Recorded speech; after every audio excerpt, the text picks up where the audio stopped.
안녕하십니까. 2019년 8월 7일 최병목의 팩트 시작하겠습니다. 오늘 말씀드릴 내용은 한일 간에 날로 격화되고 있는 경제전쟁의 해법은 없는가, 이걸 한번 얘기해보고 사실은 이 문제가 불거지게 된 뿌리를 잠시 점검해 보겠습니다. 자, 우선 이 문제가 어제 오늘의 얘기가 아닙니다.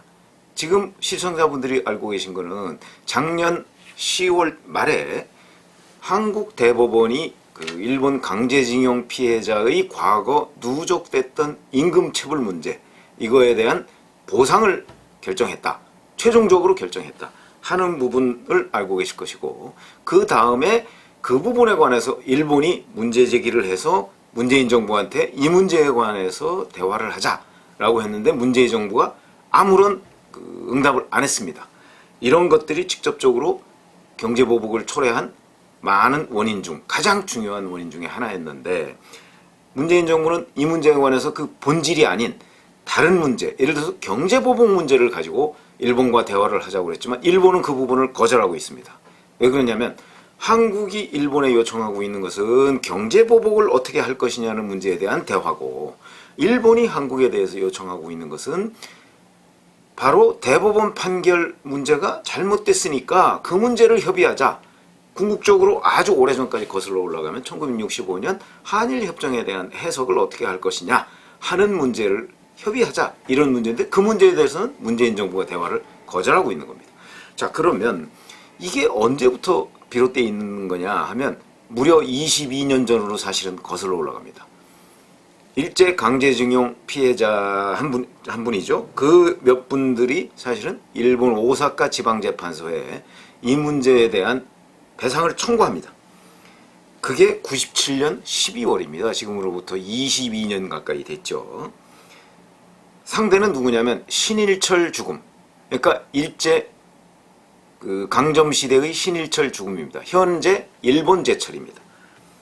이 일본 제철을 상대로 소송을 합니다. 당시에 밀렸던 임금, 그걸 달라, 이렇게 소송을 합니다. 이거 당시에 전부 기사 나왔습니다. 그런데 이 부분에 관해서 1심, 그러니까 오사카 지방재판소가 몇 년 뒤, 그러니까 2001년 3월 달에 판결을 합니다. 여기서 한국의 피해자들, 강제징용 피해자들이 패소를 합니다. 1심만 패소한 게 아니고 2심, 그러니까 오사카 고등재판소에서도 패소를 합니다. 그리고 나서 2003년 10월 달에 일본 최고재판소, 우리로 얘기하면 대법원이죠. 대법원에서 상고 기각을 해버립니다. 그 얘기는 무슨 얘기냐면 1심 결과가 2심에서도 패소하고 2심 결과가 3심에 상고 기각이면 아예 대법원에서 이건 논의할 가치가 없다 해서 배척을 한 겁니다. 그러니까 일본의 대법원에서 우리 강제징용 피해자들이 제기했던 그 소송이 받아들이지 않은 겁니다. 그러자 이분들이 바로 그로부터 한 2년 가까이 지나서 2005년 2월 달에, 이때는 이제 노무현 정부 때죠, 서울중앙지방법원에 똑같은 소송을 제기합니다. 근데 이 소송도 1심에서 패소하고 2심에서도 패소합니다. 그러니까 1심은 언제 있었냐면 2008년 4월. 근데 1심이 사실은 패소한 이 시점이 이명박 정부 출범한 직후입니다. 패소를 하죠. 이때 패소 1심에서 그 피해자들한테 패소 판결을 내린 판사의 그 판결문 요지는 이렇습니다. 일본 최고재판소의 판결은 국내, 우리나라에서도 효력이 있다, 이런 얘기입니다. 그러니까 무슨 얘기냐면 신일철 죽음을 상대로 한 우리 국내 강제징용 피해자들의 밀린 임금 소송, 임금체불 소송, 이 부분을 일본 최고재판소가 받아들이지 않았기 때문에 그 부분을 우리도 여기에서도 효력을 인정한다는 부분입니다. 그래서 1심에서 패소를 했습니다. 또 그때 패소하게 된 또 하나의 이유는 뭐냐면, 자, 그 당시에 일제강점시대에는 신일철 죽음이었는데 그게 현재 흘러서 일본 제철이 됐습니다. 그런데 자, 일본 제철은 그러면 신일철 죽음을 승계한 것이냐 승계하지 않은 것이냐 하는 부분도 굉장히 중요한 쟁점이었습니다. 왜 그러냐면 현재의 일본 제철이 신일철 죽음을 승계했다면, 그러면 만약에 신일철 죽음이 임금 체불을 했으면 그 임금 체불 문제도 사실은 계속해서 현대 일본 제철의 책임이 되는 겁니다. 바로 이런 문제 때문에 승계했느냐 안 했느냐는 것도 굉장히 중요한 쟁점이었는데, 우리나라 법원의 1심에서는 승계했다고 보기 어렵다, 이렇게 판결을 내렸습니다. 자, 이게 당연히 고등법원에 올라갔겠죠. 고등법원에서 판결한 것은 2009년 7월입니다. 이때 항소 기각을 해버렸습니다. 그러니까 무슨 얘기냐면 1심에서 패소를 한 이 강제징용 피해자들이 2심에 항소를 했는데 그 항소가 이유 없다, 이렇게 기각을 한 겁니다. 이것이 다시 대법원으로 올라가게 되는 게 2012년입니다. 그래서 이제 최근에 그 기사를 통해서 많이 확인을 하셨을 텐데, 이 부분이 바로 이제 최근 논란이 핵심이 되는 부분입니다. 당시 대법원에서 1심과 2심의 결정, 특히 2심의 결정을 파기합니다. 그 파기하는데 주도적인 역할을 했던 사람이 바로 김능환 대법관입니다. 최근에 이런 얘기를 했죠. 건국하는 심정으로 판결문을 썼다, 이런 식으로 얘기했습니다. 뭐 애국심이 참 철철 넘치는 듯한 그런 표현입니다. 그러나 어찌됐든 간에 파기환송을 함으로써, 그게 2012년 5월인데 파기환송하면 서울 고등법원으로 다시 갑니다. 그럼 고등법원은 대법원의 판결 취지에 따라서 다시 판결을 해야 됩니다. 당연히 대법원에서 파기환송을 했기 때문에 2심에서는 대법원의 결정에 따라서, 그러니까 청구권이 남아있다, 이렇게 결정을 할 수밖에 없는 겁니다. 그렇게 결정을 했고, 그것이 다시 대법원으로 와서 확정 판결을 받아야 되는데, 그 중간에 또 무슨 일이 있었냐. 박근혜 대통령 탄핵 사태가 있었습니다. 그러니까 이게 계속 탄핵 사태가 있다가 그 이후에 검찰에서 다시 사법농단 부분을 수사하지 않습니까? 그래서 제대로 이루어지지 않고 있다가 문재인 정부가 출범한 뒤에 2018년, 그러니까 작년이죠. 작년 10월 달에 대법원의 확정 판결이 내려집니다. 이 확정 판결이라는 것은 1997년 12월 달에 일본 오사카 지방재판소에서 거부됐던 것들을 전부 다 되살리는 내용입니다. 그러니까 무슨 얘기냐면 청구권 살아있다, 이런 얘기고요. 그 다음에 그 청구권에 따라서 당시 임금 체불액을 강제징용 피해자 1인당 1억 원씩 지불해라 하는 얘기고, 그 다음에 현재의 일본 제철은 신일철 죽음으로부터 승계한 회사다, 이런 결정입니다. 그러니까 당연히 현재의 일본 제철이 신일철 죽음이 밀렸던 임금을 내야 되는 겁니다. 그렇게 판결을 내는 겁니다. 그러니까 이제 어떻게 되겠습니까? 그 다음에 자, 신일철, 일본 제철이 그거 우리 신일철 죽음을 승계한 것도 아니고 못 내겠다, 이렇게 하니까 국내에 있는 일본 제철을 비롯한 일본의 전범 기업들이 좀 있을 거 아니겠습니까? 그 전범 기업들한테 우리 법원이 압류를 들어가게 되는, 이거는 그냥 법적인 절차입니다. 압류를 들어가게 되니까 일본은 우리 기업에 피해가 있다, 이래서는 안 된다, 이렇게 얘기하는 겁니다.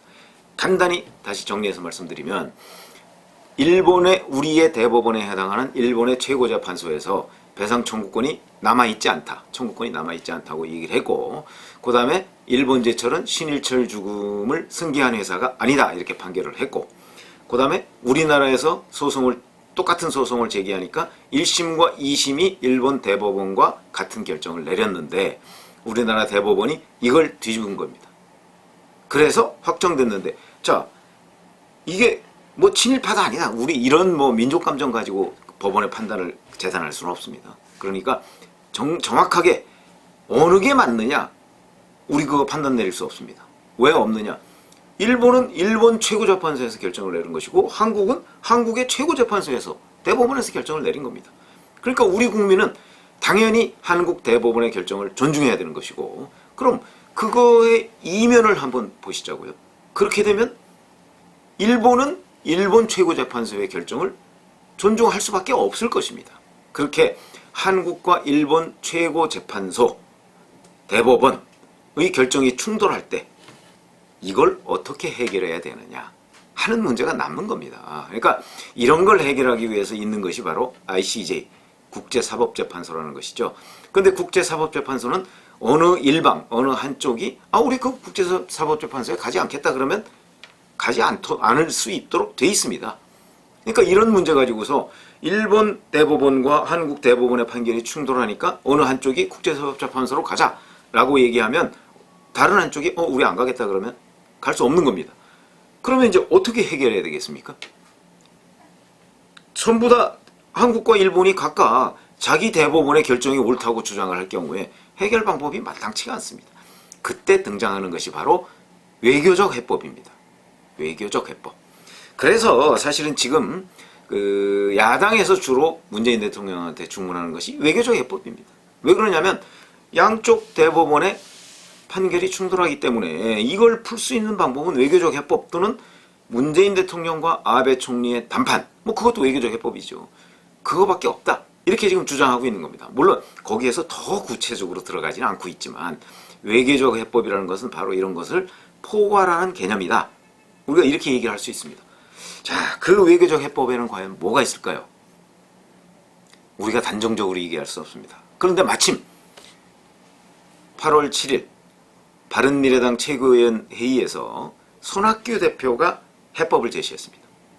저는 이 해법이 굉장히 타당한 해법 중에 하나가 될 것이라고 생각을 합니다. 무슨 얘기냐면 손학규 대표 잘 아시죠? 바로 65년 한일협정을 맺는 것에 반대해서 한일회담 반대 데모를 했던 사람입니다. 그 사람이 지금 정치인이 되고 제2야당의 대표가 돼서 제시하는 해법입니다. 귀담아 들어야 될 부분이라고 생각을 합니다. 요약하면 식민불법, 배상 포기, 피해자 국내 구제 선언, 이렇게 요약할 수 있습니다. 무슨 얘기냐면 일제강점 이거 불법이다 선언하라는 거죠. 물론 이 선언도 일본한테는 먹혀들지 않습니다. 일본은 그게 다 합법적으로 이루어졌다. 당시 우리 매국노 이완용 등이 사인한 거 아니겠습니까? 그러니까 일본 입장에서 본다면 무슨 그게 불법이냐라고 얘기하겠지만 어찌됐든 간에 우리 대통령으로서는 선언할 수 있는 겁니다. 일제히 식민 지배는 불법이었다라고 선언할 수 있는 거죠. 그 선언하는 데 따른 여러 가지 일본의 의무나 이런 거는 없습니다. 그렇기 때문에 그건 선언으로 그칠 수 있습니다. 거기다가 배상 포기, 이런 문제를 가지고 우리가 일본에 배상을 청구하지 않겠다. 이렇게 되면 1965년 한일협정 문제를 가지고 다툴 이유도 없습니다. 우리가 정치적 결단에 의해서 포기하고 대신 그 피해자에 대한 구제, 보상, 이거는 일본 너희들 거 안 받겠다. 왜냐면 우리가 도덕적으로 우위에 있기 때문에. 그러니까 우리 돈으로 배상해주겠다. 이렇게 얘기를 하라는 게 손학규 대표의 해법입니다. 제가 보기엔 이 해법이 굉장히 타당한 해법이 될 수 있다. 왜 그러냐면 우리는 도덕적으로 우위에 서 있고 그러나 일본한테 과거 서로 시비가 있는 이런 문제 가지고서 손 벌리지 않겠다. 이런 겁니다. 바로 한일회담 반대 데모를 극렬하게 했던 손학규 대표의 해법입니다. 어떻습니까? 귀담아 들어야 될 거라고 생각하지 않습니까? 저는 지금 민주당에서 벌어지고 있는 그 아무 말 대잔치 같은 그런 해법들은 전혀 해법이 될 수가 없습니다. 그렇기 때문에 손학규 대표가 제시한 해법, 이 문제를 집권당에서도 자꾸 이래저래 이것저것 선동하지 마시고 이걸 진지하게 검토해 주시기 바랍니다. 감사합니다.